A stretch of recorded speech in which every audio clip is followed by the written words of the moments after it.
Hello guys welcome back to my channel. आज आम आसीचे सुब्रधारा ये कुत्ता कुत्ता गाइड तो सुब्रधारा वाटरफॉल। ଏହି ଜଳପ୍ରପାତଟି ବାଙ୍ଗରିପୋଷି ଠାରୁ ପାଖାପାଖି 30 କିଲୋମିଟର ଦୂରରେ ପଥରଖମ୍ବ ଲାଇନରେ ଅବସ୍ଥିତ। ଏହି ସ୍ଥାନକୁ ପହଞ୍ଚିବା ପାଇଁ ଲୋକେସନ୍ ମୁଁ ଡେସ୍କ୍ରିପସନରେ ଦେଇଦେବି। ତେବେ ଇଏ ହେଉଛି ସେହି ସ୍ଥାନକୁ ଯିବାର ଚଲା ରାସ୍ତା। ପାଖାପାଖି 500 ମିଟର ଆଗରୁ ଆପଣମାନଙ୍କୁ ଗାଡ଼ି ରଖି ଚାଲି ଚାଲି ଯିବା ପାଇଁ ପଡ଼ିବ। ଜଙ୍ଗଲ ମଧ୍ୟରେ ଏହି ସୁନସାନ ପଦଚଲା ରାସ୍ତାରେ କିଛି ବାଟ ଗଲା ପରେ ଆପଣମାନେ ଏହି ସୁନ୍ଦର ଜଳପ୍ରପାତର ଆନନ୍ଦ ନେଇପାରିବେ। ଏଠାରେ କିଛି କୁକୁରମାନେ ଆପଣଙ୍କ ସାଙ୍ଗରେ ଯିବେ, କିନ୍ତୁ ସେମାନଙ୍କୁ ଭୟ କରିବାର କୌଣସି କାରଣ ନାହିଁ, କାରଣ ସେମାନେ ଆପଣଙ୍କୁ କୌଣସି ପ୍ରକାର କ୍ଷତି ପହଞ୍ଚାଇବେ ନାହିଁ। ବର୍ତ୍ତମାନ ଆମେ ଆସି ଜଳପ୍ରପାତ ନିକଟକୁ ପହଞ୍ଚି ସାରିଛେ।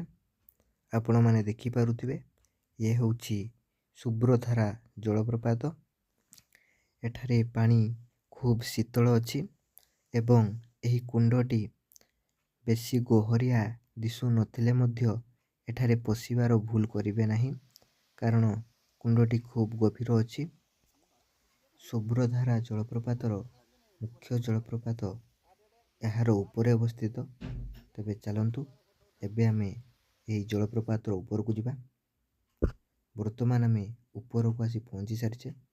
ଇଏ ହେଉଛି ଆପଣମାନେ ଦେଖିଥିବା ଛୋଟ ଜଳପ୍ରପାତ। ତେବେ ଚାଲନ୍ତୁ ଏବେ ଆଗକୁ ଯିବା ଏବଂ ଏହାର ମୁଖ୍ୟ ଜଳପ୍ରପାତ ନିକଟରେ ଯାଇ ପହଞ୍ଚିବା। ବର୍ତ୍ତମାନ ଆମେ ମୁଖ୍ୟ ଜଳପ୍ରପାତ ନିକଟରେ ଆସି ପହଞ୍ଚି ସାରିଛେ। ଇଏ ହେଉଛି ସୁବ୍ରଧରାର ମୁଖ୍ୟ ଜଳପ୍ରପାତ। ଆପଣମାନେ ଦେଖିପାରୁଥିବେ କେତେ ସୁନ୍ଦର ଦିଶୁଛି। ବର୍ଷା ଦିନେ ଏହି ଜଳପ୍ରପାତ ସମ୍ପୂର୍ଣ୍ଣ ଭାବେ ଜଳ ଦ୍ୱାରା ଆଚ୍ଛାଦିତ ହୋଇଯାଏ, ତେଣୁ ଖୁବ୍ ମନୋରମ ଦିଶେ। ଏହି ଜଳପ୍ରପାତର ଆହୁରି ଉପର ଭାଗକୁ ଯିବା ପାଇଁ ମଧ୍ୟ ରାସ୍ତା ରହିଛି। ତେବେ ଚାଲନ୍ତୁ ଏବେ ଆମେ ଉପରକୁ ଯିବା ଏବଂ ଆପଣମାନଙ୍କୁ ଜଳପ୍ରପାତର ଟପ୍ ଆଙ୍ଗେଲ ଭ୍ୟୁ ଦେଖାଇବୁ। ଇଏ ହେଉଛି ଉପରକୁ ଯିବା ପାଇଁ ରାସ୍ତା। ଟିକେ ସମ୍ଭାଳିକି ଯିବା ପାଇଁ ପଡ଼େ, କାରଣ ବହୁତ ଅଣଓସାରିଆ ରାସ୍ତା।